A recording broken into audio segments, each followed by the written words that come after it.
सरकारी नौकरी को लेकर बिहार बहुत जाना जाता है। बिहार यहाँ का बच्चा जन्म लेते ही सरकारी नौकरी के लिए प्रयासरत रहता है। तेजस्वी यादव कह रहे हैं आपके हर घर में, कोई घर ऐसा नहीं होगा, हर घर में एक सरकारी नौकरी होगी। जब नेता इस तरह की बातें करते हैं, या नीतीश कुमार कह रहे हैं कि हम इतने रोजगार देंगे, 20 साल से खैर उनका शासनकाल है, आप तो जवानी से अब इस उम्र में आ रहे हैं, तो ये क्या भरोसा बनता है इससे, या फिर लगता है यार 35 साल हो गए लालू राबड़ी नीतीश को देखते हुए? और सर देखिए, हम लोगों ने वो भी समय देखा है। हमने, अगर मैं अपने जन्म में देखूं और वो गोलीबारी देखूं, तो मेरे गांव भी उसमें पूरा सम्मिलित था। हमारे गांव के लगभग मेरे बहुत क्षति हुआ, हम लोग का क्षति हुआ। कौन गांव है आपका? मेरा सहार थाना में गोरपा गांव पड़ेगा।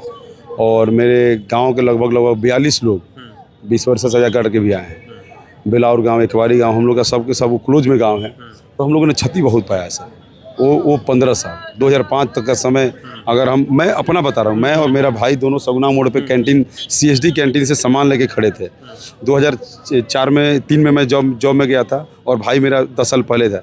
तो मुझे किसी यादव समाज के ही लड़के ने वहाँ पे सगुना मोड़ पे बोला कि भाई 5 मिनट के अंदर यहाँ से खाली कर दो, तो मार के समनोज छीनेगा, सब तुम्हारा फौजी पंथी निकल जाएगा।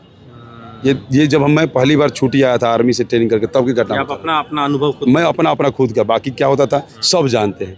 उसके बाद 2005 से लेकर 10 तक का शासक आया सर, शासनकाल आया, बहुत अच्छा लगा। हम लोग आर्मी में थे तो कहते थे कि हाँ यार अब बिहार में भी तो पटना में दिन दहाड़े गोली चली रही है ना। अभी कितना दिन हुआ? अभी हम लोग पिछली बार जब आए थे तो कौन राघोपुर का कोई नेता था, वहीं पटना में मारे गए गोली। तो देखिए, 2005 से 10 का शासन बता रहा हूँ सर, कि बहुत बढ़िया शासन था। तो उसके बाद बहुत बढ़िया शासन था। उसके बाद तो धीरे कभी नीतीश सर इधर चले जा रहे हैं, ना नीतीश सर इधर चले जा रहे हैं। तो अगर ये सर 2014 से खाली कुछ नहीं करते, एनडीए के साथ मिल के भी अगर रहते, मैं कोई एनडीए का पक्षधर नहीं हूँ। मुझे कोई सरकारी, मैं अग्निवीर में मोदी जी का भी विरोध कर रहा हूँ। मैं चाह रहा हूँ कि मोदी को हराया जाए अग्निवीर के मुद्दे पे।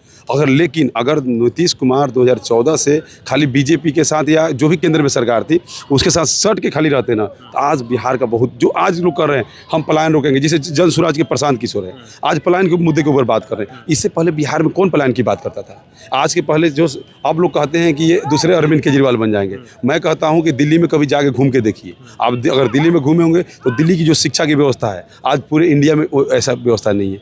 चलो शराब के मामले में पकड़ा है, क्या मामला है, नहीं, आप सही कह रहे हैं, नहीं है, वो हम लोग का मैटर नहीं है। लेकिन मैं उस दिल्ली में रहा हूँ, मैं मानेसर में या जो अपना पालम एयरपोर्ट के ऊपर मैं रहा हूँ। मैं वहाँ वो भी दिल्ली देखा हूँ कि जहाँ प्राइवेट बड़े कंपनियों का कोचिंग संस्था से लेके और स्कूल से लेके कब्जा था, आज अरविंद केजरीवाल ने उसको तोड़ा। तो बच्चों को, प्रशांत किशोर को आप बिहार का केजरीवाल कह रहे हैं? लोग कह रहे हैं, मैं नहीं कर रहा हूँ। लेकिन हम चाहते हैं कि सत्ता परिवर्तन हो, बिहार में एक बार सत्ता परिवर्तन हो और लोग देखें कि जो प्रशांत किशोर लंबी बातें करते हैं, क्या ये हमको धरातल पर ले आएंगे? ये पलायन के मुद्दे की बात करते हैं, ये शिक्षा की बात करते हैं, तो देखते हैं एक बार। तो लोगों को जो 2005 से 10 तक नीतीश कुमार की शासन, 5 से 10 तक जो कार्य करके सुशांत बाबू का उनको मिला, तो हम लोग चाहते हैं कि प्रशांत किशोर भी ये हमें कम से कम 2025 से 30 तक दे। अब उम्मीद पर तो दुनिया कायम है।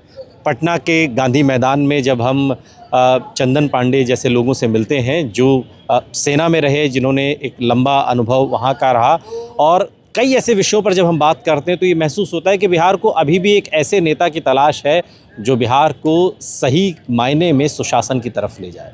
द रिपोर्टर हिंदी के लिए गांधी मैदान से अनूप आकाश वर्मा।